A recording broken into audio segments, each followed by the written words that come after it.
Kanza wethu sishubile isimo laphana ke komshana kaRamaphosa kuyena ke obesolwa nokusebenza noKhethi Matlali laphana ke emalini eyadliwa engango 2 billion okwakuyithenda yaseThembisa. Bafethu amaphoyisa kuthiwa agaseleke ekseni intatha laphana ukobheka ke impahla okuyizona engathathwa ukuze zikwazi ukuthi zibuyise imali ekwakuyiyona estate. Kuthiwa ke impela kushubile laphana umshana kaRams bafethu uzoyiluza yonke lempahla kanti nomuzi ungase ufake auction ukuze bekwazi ukuthi bebuyise le mali.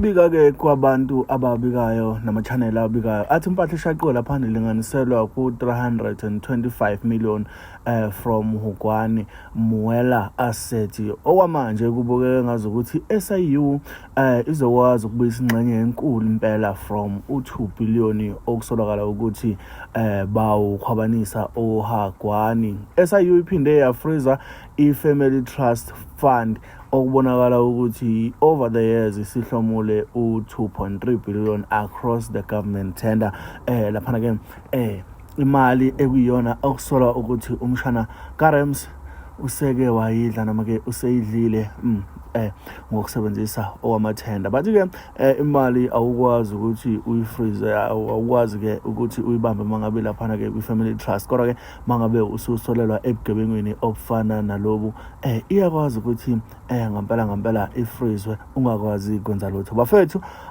ngiyafisa ukuthi ngizuvula lakho mayelana nalo daba since kuyilona all trendayo einkundleni zokuxhumana.